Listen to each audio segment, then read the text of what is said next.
పిత, పుత్ర, పవిత్రాత్మ నామమున ఆమేన్. Praise the lord. ఈరోజు 24 తారీఖు ఏప్రిల్ 2025 పాస్కా గురువారం. ఈరోజు ఒక్క వాక్యాల గురించి ఒకసారి సువిశేష పట్టణం, తర్వాత మొదటి పట్టణం గురించి ఒకసారి చూద్దామండి. హల్లెలూయా, హల్లెలూయా, హల్లెలూయా. తండ్రి వందనం, తండ్రి స్తోత్రం, తండ్రి ఆరాధన, యేసు వందనం, యేసు స్తోత్రం, యేసు ఆరాధన. ఆత్మదేవ వందనం, ఆత్మదేవ స్తోత్రం, ఆత్మదేవ ఆరాధన. మనం ఇందులో చూసినట్లయితే మొదటగా మనము మొదటి పట్టణం మనం చూసినట్లయితే అపోస్తుల కార్యములు 3వ అధ్యాయము 11వ వచనం నుంచి 26వ వచనం వరకు. అపోస్తుల కార్యములు 3వ అధ్యాయం 11వ వచనం నుంచి 26వ వచనం వరకు. ఇక్కడ చూసినట్లయితే నిన్నటి వాక్యంలో జరిగినట్లుగా కుంటివానికి స్వస్థత ఇచ్చినట్లుగా ఏ విధంగా అయితే పేతురు, యోహాన్లు ప్రార్థన చేసి ఒక పుట్టుకుంటివానికి స్వస్థత యెరూషలేము దేవాలయంలో ఇస్తూ ఉన్నారో వారి ద్వారా జరుగుతుందో దాని గురించి ఇక్కడ ఇంకా వివరణ ఇస్తూ ఉన్నారనమాట. 11వ వచనంలో, సొలొమోను మండపం వద్దన వాడు పేతురు, యోహాన్లను అంటిపెట్టుకుని ఉండగా ప్రజలందరూ ఆశ్చర్యపడి పరిగెత్తి వారి యొద్దకు పోయిరి. సో ఏం చేస్తూ ఉన్నారంటే, సొలొమోను దేవాలయంలో ఏం చేస్తూ ఉన్నారంటే యోహాను, పేతురు ప్రార్థన చేసుకుంటూ అక్కడ ఉన్నారు. అయితే వారి దగ్గర ఈ యొక్క ఎవరైతే పుట్టుకుంటివాడు యేసు ప్రభువు వలన స్వస్థత పొందినవాడు, అక్కడ అతను కూడా వాళ్ళతో పాటు ఆ యొక్క దేవాలయంలో వారిని అంటిపెట్టుకుని ఉంటూ ఉన్నాడు. అంటే వారి దగ్గరే ఉంటూ ఉన్నాడు, ఎక్కడికి వెళ్ళటం లేదు, ఉంటూ ఉన్నప్పుడు. అప్పుడు ప్రజలందరూ కూడా పరిగెత్తుకుంటూ వస్తున్నారంట. పరిగెత్తుకుంటూ ఎక్కడెక్కడి నుంచో జనాలు ఈ కుంటివాడికి స్వస్థత లభించిందని పరిగెత్తుకుంటూ వచ్చి దూర ప్రాంతాల నుంచి కూడా తెలుసుకుని ఆ యొక్క చుట్టుపక్కల ప్రాంతాల్లో ఉన్న ప్రజలందరూ కూడా పరిగెత్తుకుంటూ వస్తూ ఉన్నారు. అంటే ఈ విధంగా అతని వార్త వ్యాపించింది. వెంటనే ఆ ఊరంతా కూడా వ్యాపించింది. ఎక్కడున్న చుట్టుపక్కల ప్రదేశం అంతా కూడా వ్యాపించింది. వారందరూ కూడా పరిగెత్తుకుంటూ ఈ కుంటివాడు స్వస్థత పొందడం ఏంటి, కుంటివాడు నడవడం ఏంటి అనేది పరిగెత్తుకుంటూ వస్తూ ఒక గొప్ప ఏమంటారంటే ఆశ్చర్యంగా ఒక గొప్ప వింత జరిగింది ఇక్కడ అని చెప్పి వాళ్ళు చూస్తానికి వస్తూ ఉన్నారన్నమాట. అప్పుడు జనాలందరూ గుమిగూడి ఒక గుంపులుగా వస్తున్నప్పుడు పేతురు గారు వారిని చూస్తూ ఉన్నాడు. పేతురు గారు జనాలందరినీ చూస్తున్నాడు. ఇదే అందరూ కూడా ఈయన దగ్గరకు వస్తున్నారు, వెళ్తున్నారు, ఒకళ్ళు డిస్కస్ చేసుకుంటున్నారు, ఇదేంటి అని. సో ఈ కుంటివాడే కదా, ఎలా స్వస్థత పొందాడని.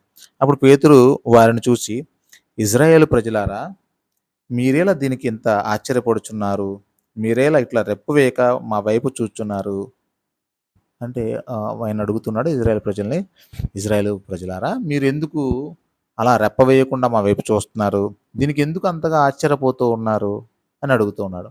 వాళ్ళందరూ కూడా ఆశ్చర్యంతో చూస్తూ ఉన్నారు. అసలు ఎలా జరిగింది, ఎలా సాధ్యం? ఒక మనిషికి ఇంకొక మనిషి యొక్క ఆరోగ్యాన్ని స్వస్థపరచడం ఎలా అవుతుంది అని చెప్పేసి చూస్తూ ఉన్నారు.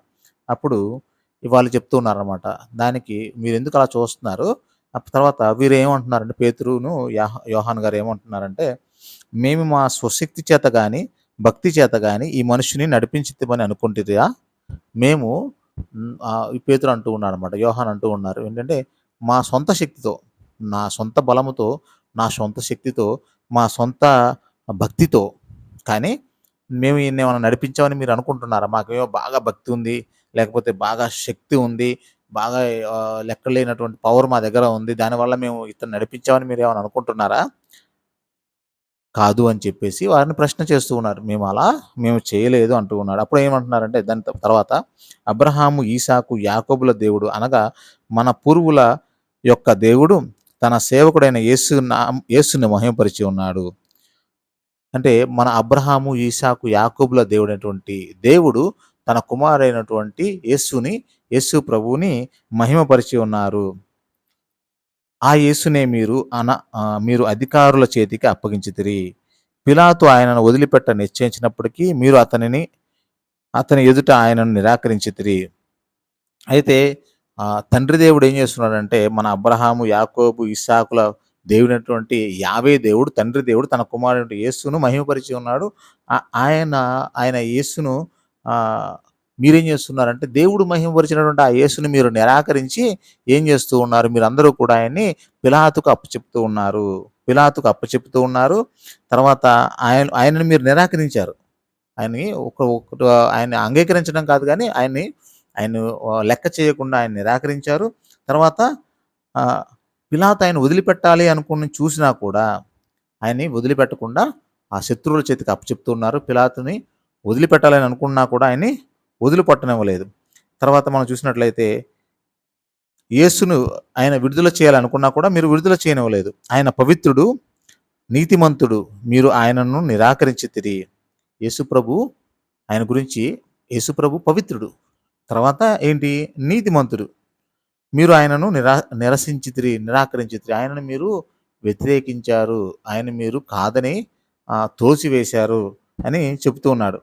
యేసును విడుదల చేయుటకు బదులుగా మీరు నరహంతను విడుదల చేయమని అడిగితిరి. అయితే ఇక్కడ ఏమంటున్నారంటే పిలాతు చాలా ప్రయత్నం చేశాడు యేసును విడుదల చేయాలని.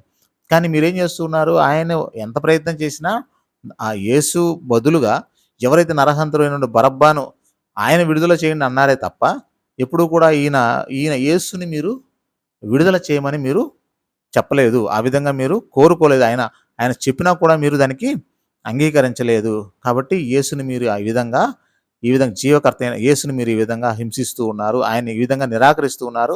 మీ తండ్రి దేవుడి యొక్క సొంత కుమారుడైనటువంటి ఆయన మీరు నిరాకరించారు. ఆయన్ని మీరు త్రోసివేశారు అని చెప్తూ ఉన్నారనమాట. తర్వాత కనుక జీవకర్తను మీరు చంపి ఉన్నారు. మీరు చేసింది ఏమిటి అంటే మామూలు వ్యక్తిని కాదు చంపింది, జీవకర్తను, ఈ జీవాన్ని ఇచ్చేవాడిని, జీవమును ప్రసాదించే దేవుణ్ణే, జీవకర్త అయినటువంటి దేవుణ్ణి, సర్వోన్నత దేవుని కుమారుని మీరు చంపి ఉన్నారు. మామూలుగా ఉన్నటువంటి వ్యక్తిని మీరు చంపలేదు.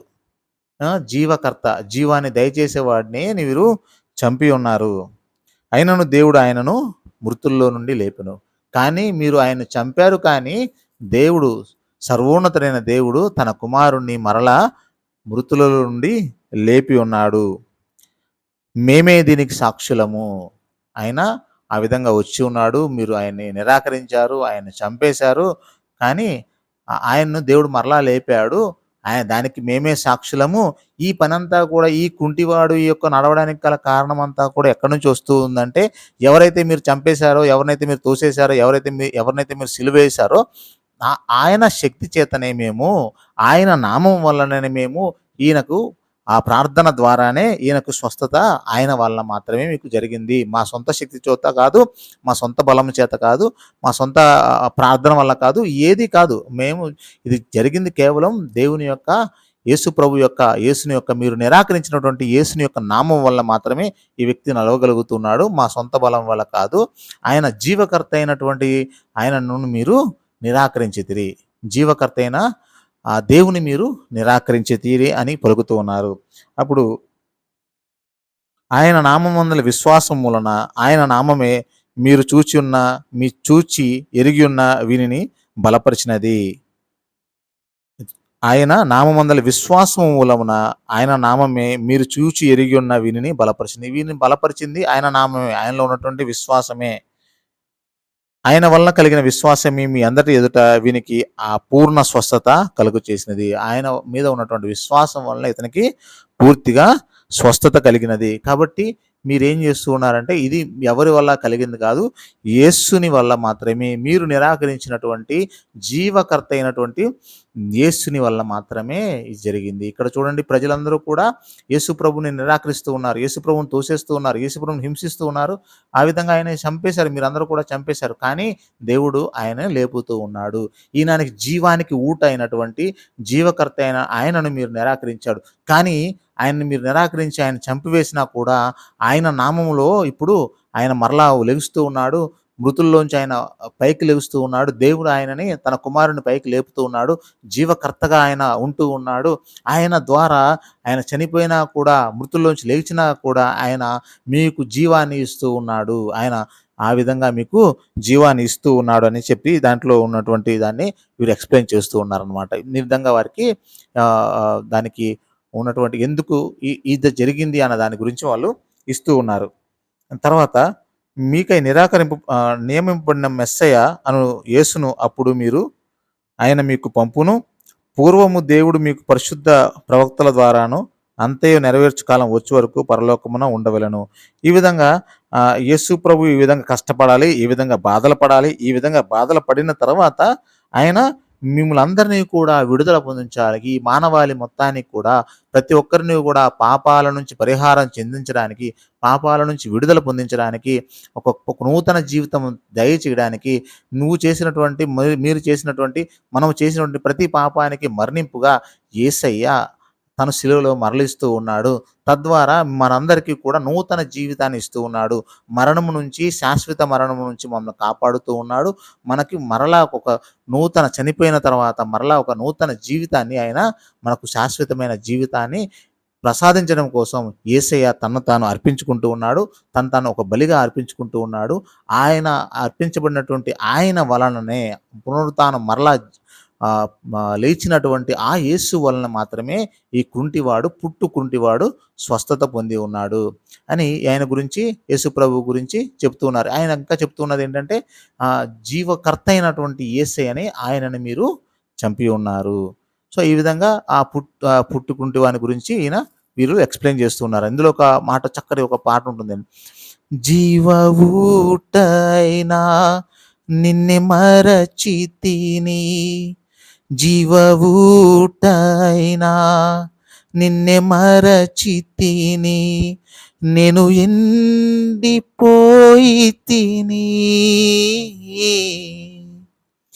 నేను ఎండిపోయితిని, మళ్ళీ జీవింపచేయుమయా, మళ్ళీ జీవింపచేయుమయా, యేసయ్య నా దైవమా, నా మీద దయ చూపుమా. Praise the lord. ఇక్కడ చూసినట్లయితే ఆ జీవ ఊట అనేటువంటి యేసయ్యని మీరు వదిలిపెడుతూ ఉన్నారు. మీ జీవితాలన్నీ కూడా పోతూ ప్రతి ఒక్కరి జీవితాలు కూడా ఆయన్ని వదిలివేయడం ద్వారా ఆయన వదిలివేస్తూ ఉన్నారు. ప్రతి ఒక్కరు కూడా యేసు ప్రభువును వదిలివేసినప్పుడు ఏమవుతుందంటే మన జీవితాలన్నీ కూడా యేసు ప్రభు దూరంగా వెళ్ళినప్పుడు మన జీవితాలన్నీ కూడా నాశనం అవుతూ ఉన్నాయి, నాశనంలోకి వెళ్తూ ఉన్నాయి. కానీ ఆయన దగ్గరికి వచ్చినప్పుడు మన పాపాలను మనం ఒప్పుకున్నప్పుడు ఆయన అన్నిటినీ కూడా పరిహరిస్తూ ఉన్నాడు. ఆయన శిలువ రక్తంలో కడుగుతూ ఉన్నాడు, మనందరినీ కూడా రక్షిస్తూ ఉన్నాడు. అంతేకాదు మనలందరికీ కూడా ఎవరికైతే అనారోగ్యాలతోనూ, బాధలతోనూ, ఇబ్బందులతో ఉన్నారో ఆయన దగ్గరికి మనస్ఫూర్తిగా వచ్చినప్పుడు, ప్రభువా నా మీద దయ చూపు తండ్రి, ప్రభువా మా మీద కరుణ చూపు అన్నప్పుడు దేవుడు వారికి స్వస్థతలు ఇస్తూ ఉన్నాడు. ఆయన వైపు చూస్తూ ఉన్నప్పుడు ఇదిగో ఆయన స్వస్థతను అనుగ్రహిస్తూ ఉన్నాడు. కాబట్టి ఈయన స్వస్థతనిచ్చేది ఎవరు మనుషులు కాదు, కేవలం యేసు ప్రభు శక్తిచే మాత్రమే ఆయన స్వస్థత ఇస్తారు అనేది ఈ యొక్క మొదటి పట్టణం ద్వారా మనము చూస్తున్నాం. తర్వాత మనం రెండో సువార్తలోనికి వెళ్ళినట్లయితే లూకా సువార్త 24వ అధ్యాయం, ఈరోజు లూకా సువార్త 24వ అధ్యాయం 35వ వచనం నుంచి 48వ వచనం వరకు, 35వ వచనం నుంచి 48వ వచనం వరకు ఇక్కడ దేని గురించి మాట్లాడుతుంటే ఎమ్మావుసులో నిన్నటి వాక్యం ప్రకారం ఎమ్మావుసులో ప్రభు దర్శనం ఇచ్చారు. ఎమ్మావుసు వెళ్తూ ఉన్న సమయంలో రొట్టె విరిచినప్పుడు ప్రభు వారికి దర్శనమిస్తూ ఉన్నారు. దాని గురించి వీరు మాట్లాడుతూ ఉన్నారు అన్నమాట 35వ వచనంలో. అప్పుడు వారు కూడా మార్గమధ్యన జరిగిన సంఘటనల గురించి ఆయన రొట్టెను విరిచినప్పుడు వారు ఎట్టు గుర్తించినది తెలిపిరి. ఆ శిష్యులు ఇద్దరు కూడా ఏం చేస్తున్నారంటే శిష్యుల దగ్గరికి వెళ్ళి, యేసుప్రభు శిష్యులు ఇద్దరు కూడా మిగిలిన శిష్యుల దగ్గరికి వెళ్ళి వాళ్ళతో చెప్తున్నారట, మేము ఇట్లా నడుస్తూ ఉన్నాము, మధ్యలో ఈయన ఒక వ్యక్తి కనిపించారు, మాతో మాట్లాడారు, మాతో ఉన్నారు, మాతో భోజనం చేశారు, అప్పటి వరకు ఎన్నో మాట్లాడారు కానీ మేము ఆయన గుర్తించలేదు. ఎప్పుడైతే ఆయన రొట్టె విరిచారో ఆ దివ్య బలి విందు చేస్తున్న సమయంలో, ఆ యొక్క సమయంలో మాకు కనువిప్పు కలిగింది. ఆయన మళ్ళీ వెంటనే ఆయన మా దగ్గర నుంచి కనపడకుండా మాయమైపోతూ ఉన్నారు అని చెప్తూ ఉన్నారు. ఆ విధంగా వారు యేసు ప్రభు గురించి, యేసు ప్రభుతో జరిగినటువంటి ఆ యొక్క సంభాషణల గురించి, రొట్టె విరిచిన దాని గురించి కూడా వారు ఎమ్మావుసులో జరిగినటువంటి గొప్ప అద్భుతం గురించి, దర్శనం గురించి వారు చెప్తూ ఉన్నారు. దర్శనం అంటే యేసును చూసినటువంటి, నిజముగా చూసిన దాని గురించి వారు మాట్లాడుతూ ఉన్నారు.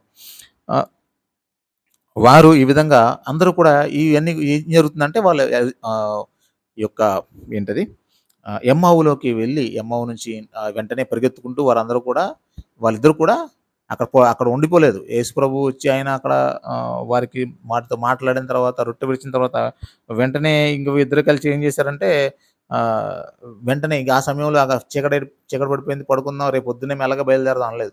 వెంటనే బయలుదేరి మళ్ళీ ఆ 12 కిలోమీటర్లు పరిగెత్తుకుంటూ మళ్ళీ ఎక్కడికొస్తున్నారు? యెరూషలేము దేవాలయానికి వస్తున్నారు. పరిగెత్తుకుంటూ మామూలుగా నడుచుకుంటూ మెల్లగా వెళ్లారు.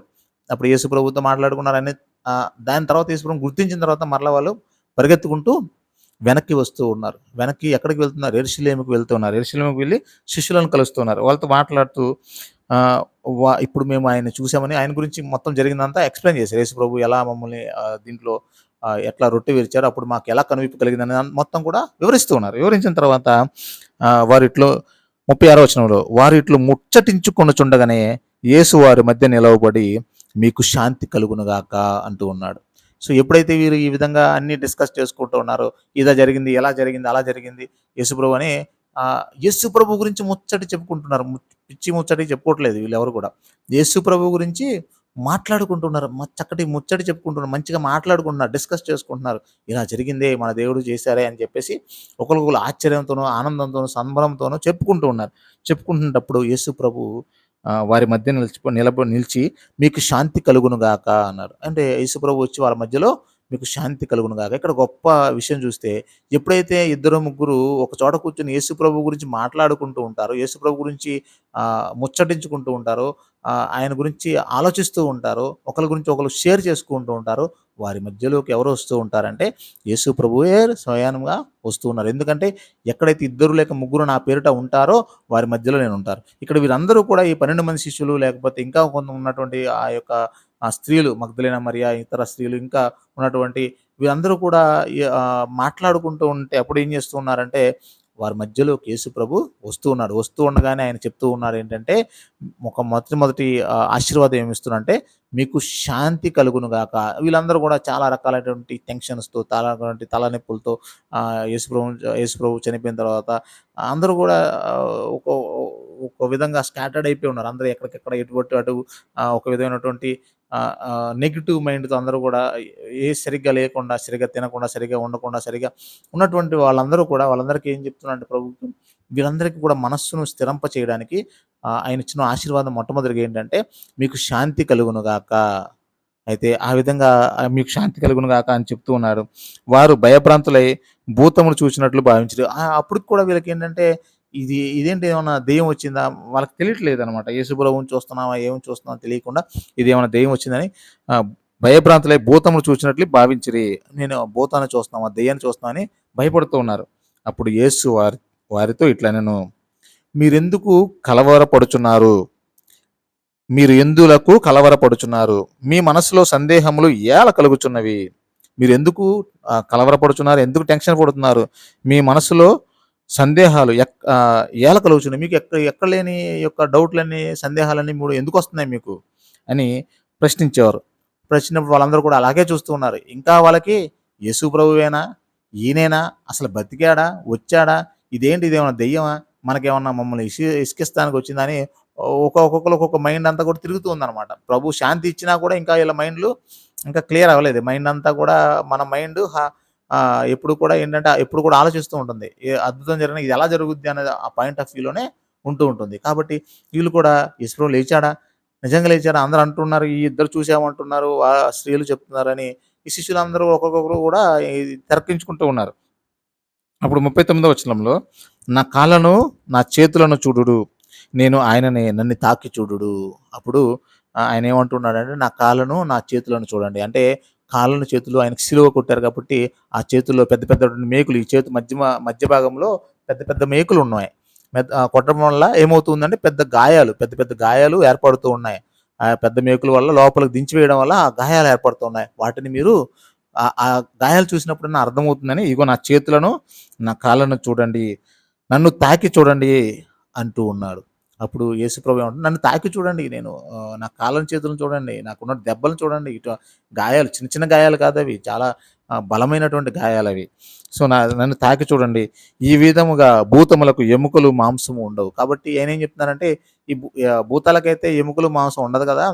వాటికి మీరు ఆ యొక్క గాయాలు చూడలేరు. ఆ యొక్క గాయాలను పట్టుకోలేరు. మనుషులను పట్టుకోలేరు. వారికి ఎముకలుండవు, మాంసం ఉండదు.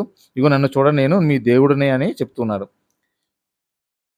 ఆయన ఇట్లు పలికి వారికి తన చేతులను, కాళ్ళను చూపగా అలా చెప్పిన తర్వాత అలా చెప్పి ఆయన యేసుప్రభు తన శిష్యులతో ఆయన యొక్క కాళ్ళను, ఆయన యొక్క చేతులను చూపిస్తూ ఉన్నారు. వారు ఆనంద ఆశ్చర్యములతో వి విభ్రాంతులై విశ్వసింపరైరి.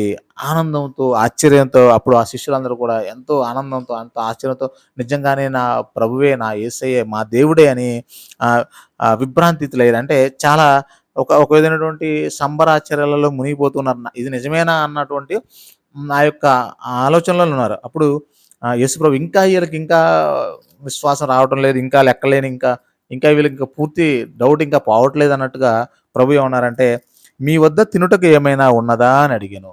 ఆయన ఆయన ప్రభువే వీరికి విశ్వాసాన్ని కలిగించడం కోసం ఇంకా వీళ్ళకి ఇంకా డౌట్ పోలేదు మన బిడ్డలకి అని ఆయన ఏం చేస్తున్నారంటే, "మీ దగ్గర ఏమన్నా తినడానికి ఉందా?" అని అనెను.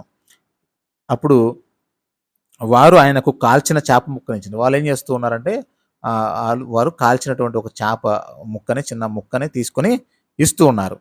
యేసు దాన్ని తీసుకొని వారి ఎదుట భుజించెను. యేసు ప్రభు ఏం చేస్తున్నాడంటే ఉత్థానమైన లేచినటువంటి గొప్ప ప్రభు వాళ్ళ ముందు చేప ముక్కను తింటూ ఉన్నాడనమాట. వాళ్ళిచ్చినటువంటి యేసయ్య చేప ముక్కను తింటూ ఉన్నాడు. Praise the Lord. ఎంత గొప్ప విషయం చూడండి. యేసు ప్రభు వీరి కోసము ఉత్థానమైనటువంటి దేవుడు ఆయన దేవుడై ఉండి కూడా ఆయన వీళ్ళు అడిగినందుకు వీళ్ళకి నమ్మకం కలిగించడం కోసం చేప ముక్కను కూడా ఆయన తింటూ ఉన్నాడనమాట. వారి ఎదుట తింటూ ఉన్నాడు. వారి ఎదుట ఆయన చేప ముక్కను తింటూ ఉన్నాడు. అది వారికొక ఆహ్, గొప్ప విషయం అనమాట. ఆ విధంగా యేసు ప్రభువుకి వీరు చేప ముక్కను ఉత్థానమైనటువంటి దేవుడికి చేప ముక్కను ఇస్తూ ఉన్నారు. Praise the Lord. ఈ విధంగా ఇచ్చిన తర్వాత ఆయన మరలా ఇట్లు వారితో నేను మీతో ఉన్నప్పుడు మోషే గ్రంథముల, ప్రవక్తల గ్రంథంలోని, కీర్తన గ్రంథంలోని నన్ను గూర్చిన వ్రాయబడినదంతయు నెరవేరవలెనని మీతో చెప్పిన మాటలు నెరవేరినవి అని చెప్పాను. సో ఆయన ఏం చెప్తూ ఉన్నారంటే మోషే గ్రంథంలో కానీ, ప్రవక్తల గ్రంథంలో కానీ, పాత నిబంధనలో, కీర్తనల గ్రంథంలో కానీ నా గురించి రాయబడింది, నా గురించి చెప్పినది ఏదైతే ఉందో అదంతా కూడా నెరవేరాలి అన్న చెప్పింది అదంతా కూడా ఇప్పుడు నెరవేరుతూ ఉంది. ఆ విధంగా క్రీస్తు కష్టములు అనుభవించినని, మూడో రోజు మృతుల్లో నుండి లేచినని, యెరూషలేములో సకల జాతులు ఆయన పేరిట హృదయ పరివర్తనము, పాపక్షమాపణ ప్రకటింపబడునని వ్రాయబడి ఉన్నది. అంటే యేసు ప్రభువు ఏమిటి అంటే శ్రమలు అనుభవించాలి. అదేవిధంగా మృతులలో నుండి మూడవ నాడు లేచునని అందులో రాయబడుతూ ఉంది. యెరూషలేము మొదలుకొని యేసుప్రభు కష్టములు, శ్రమలు అనుభవించాలి. తర్వాత మూడవ నాడు మృతులలో నుంచి లేవబడాలి. తర్వాత యెరూషలేము మొదలుకొని సకల జాతులకు ఆయన పేరిట హృదయ పరివర్తన. అంటే ఆయన ఆయన చనిపోవాలి, మృతుల్లోంచి లేవబడాలి, జీవమును అందరికీ కూడా అందరూ ఆయన ఉత్థానం అవ్వడం ద్వారా ప్రతి ఒక్కరూ కూడా పాపము నుంచి మరణించి జీవముకు రావాలి. ఆయన పేరిట యెరూషలేము మొదలుకొని యెరూషలేములో వాళ్ళు, అదేవిధంగా సకల జాతి జనులు కూడా, సకల జాతులు కూడా ఆయన పేరిట హృదయ పరివర్తన. యేసు ప్రభు పేరిట వీరందరూ కూడా మారు మనస్సు పొందాలి. అంటే తన యొక్క మనస్సులో ఒక మార్పును తీసుకొని రావాలి. మంచి మనసును పొందుకోవాలి. పాపక్షమాపణ. అదేవిధంగా వీరందరూ కూడా పాపాన్ని క్షమించమని కోరుకోవాలి. పాపక్షమాపణలోకి వెళ్ళాలని ప్రకటింపబడాలని రాయబడి ఉన్నది. వీనికి అన్నిటికీ మీరే సాక్షులు. ఏదైతే పాత నిబంధనలో అన్నదో అది ఇప్పుడు నెరవేరుతుంది. దీనన్నిటికీ ఎవరు సాక్షులు అంటే మీగో ఈ 12 మంది శిష్యులు, ఇంకా కొంతమంది స్త్రీలు, మిగిలినటువంటి శిష్యులు మీరందరూ కూడా ఇదిగో మీ ముందు వస్తూ ఉన్నాను, మీ ముందు నిలబడుతున్నాను. ఇగో నాకు చేతులకు, కాళ్ళకు ఇగో ఇటువంటి రంధ్రాలు ఉన్నాయి చూడండి. వాటికి ఉన్నటువంటి దెబ్బలను చూడండి. ఇగో నేను దెయ్యం కాదు, భూతం కాదు, నాకు ఎటువంటి ఎముకలు ఉన్నాయి, మాంసం ఉన్నాయి అని చెప్తూ ఉన్నారు. అది కాకుండా ఆయన యేసుప్రభు ఏం చేస్తూ ఉన్నారంటే అక్కడ ఉన్నటువంటి ఒక చేప ముక్కను కూడా వాళ్ళు ఇస్తుంటే దాన్ని వాళ్ళ ముందు తింటూ ఉన్నారు. తిన్న తర్వాత అని చెప్తున్నారు. దీనన్నింటికి కూడా ఎవరు సాక్షులు అంటే మీరే, మీ అపోస్తులు, మీ శిష్యులు, మీరందరూ కూడా దీనికి సాక్షులు. ఇదిగో నా తండ్రి చేసిన వాగ్దానమును మీకు అనుగ్రహించుచున్నాను. కానీ మీరు పైనుండి శక్తి పొందే వరకు నగరంలోనే ఉండుడు అని చెప్తూ ఉన్నారు. సో మీరు చూడండి, నా తండ్రి చేసిన వాగ్దానం, యేసుప్రభు చనిపోయిన తర్వాత తండ్రి యొక్క వాగ్దానమైనటువంటి పవిత్ర ఆత్మను ఇస్తూ ఉన్నాను.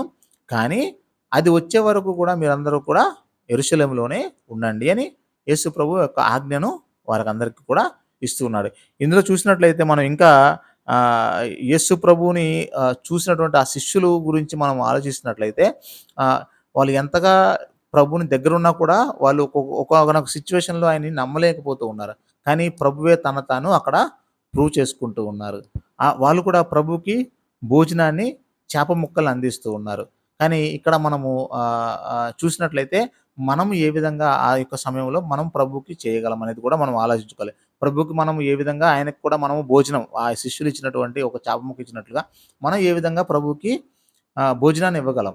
అది అంటే ఇంకొక విషయంలో చెప్పాలి అంటే మనం ఎవరికైనా పేదవారికి గనక ఏదైనా సహాయం చేసినట్లయితే వాక్యంలో చెప్తుంది. ఈ పేదలలో ఈ చిన్నవారిలో ఎవరికి సహాయం చేసినా అది నాకు సహాయం చేసినట్లే అంటూ ఉన్నాడు. కాబట్టి ఆ సమయంలో మనం ప్రభువుకి ఇవ్వాలి అంటే ఇప్పుడు ఇక్కడ ఎంత గొప్పగా ఉంది చూసారా? ఆయనకి ఒక చేప ముక్కని వీరిచ్చారు. అదేవిధంగా మనము ఇవ్వాలి అంటే యేసుప్రభువుకి ఒక చేప ముక్కని ఇవ్వాలి, ఒక బ్రెడ్ ముక్కని ఇవ్వాలి నువ్వు అనుకున్నట్లయితే యేసుప్రభువుకి ఇవ్వాలి అంటే మనం ఏం చేయాలి అంటే ఒక పేదలలో ఏది లేనటువంటి ఒక పేదవానికి మనం ఇచ్చినప్పుడు ప్రభువుకి అది ఇచ్చినట్లే. పేదలకి ఎవరికైనా పేదవానికి మనం భోజనం లేని వానికి మనం ఇచ్చినట్లయితే అది ప్రభువుకి ఇచ్చినట్లే. ఈ విధంగా ఈ యొక్క యేసుప్రభు యొక్క దాని గురించి యేసుప్రభు యొక్క దర్శనం గురించి శిష్యులకు జరిగిన దర్శనం గురించి ఈ యొక్క వాక్యం చెప్తూ ఉంది. ఏ విధంగా ఆహ్, మనకు కూడా ప్రభు దర్శనం దయచేయాలని చెప్పి మనలో ఉన్నటువంటి అవిశ్వాసాన్ని తొలగించి శిష్యులకు ఇచ్చినటువంటి బలమైన విశ్వాసం దయచేసి తద్వారా మన యొక్క జీవితాలను కూడా ఆయన యొక్క సత్య మార్గములో ఆయన నమ్మినటువంటి బలమైనటువంటి బిడ్డలుగా మనందరిని మార్చుకోవాలని కోరుకుంటూ ప్రార్థన చేసుకుంటూ పితా, పుత్ర, పవిత్రాత్మ నామమున ఆమేన్. Praise the lord.